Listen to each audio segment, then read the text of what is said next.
if we dig into it, we understand that the world is far more intertwined.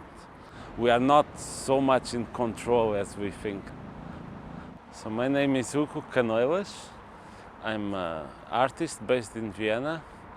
I do mostly painting and installation, and I've been dedicating myself to the deep sea as a space and motive for my work.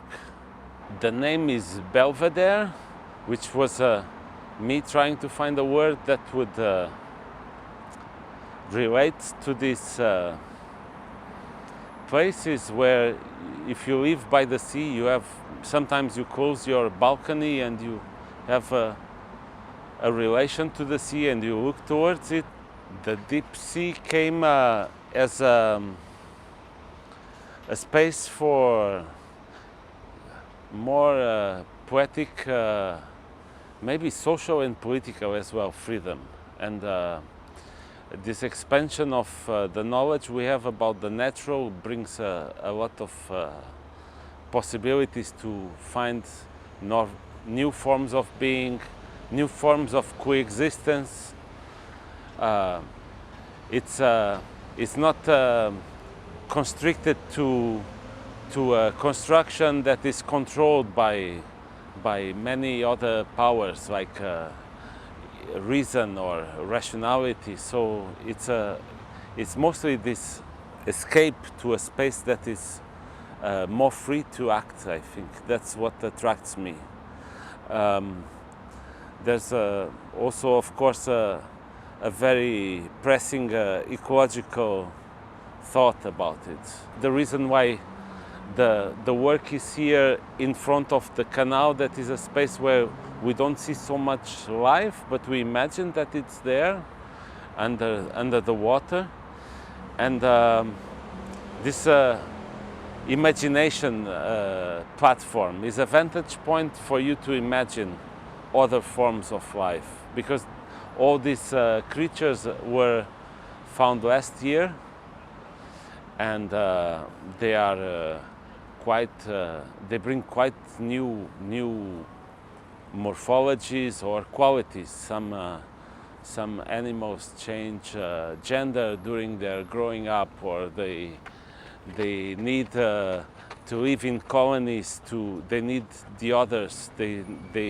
To survive. And I have some channels for direct to some exploration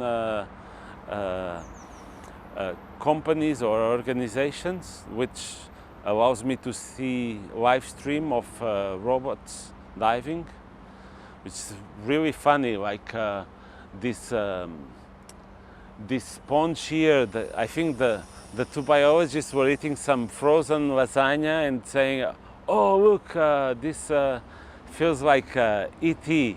I've never seen a sponge like this." So now it's called the E.T. sponge because it looks like E.T. So before, maybe one day they changed the name, but till now it's still known as the E.T. sponge, which is funny.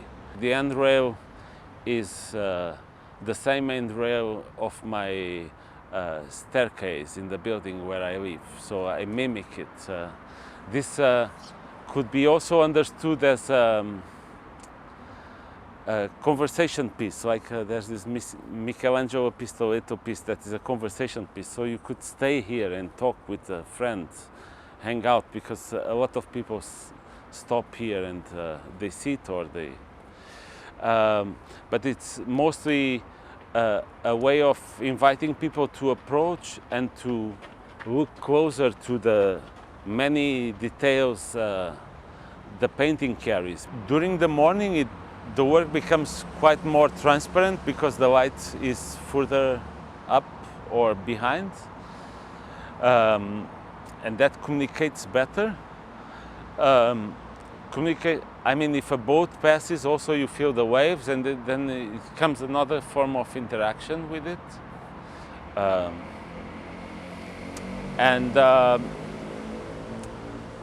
But yeah, concerning the light,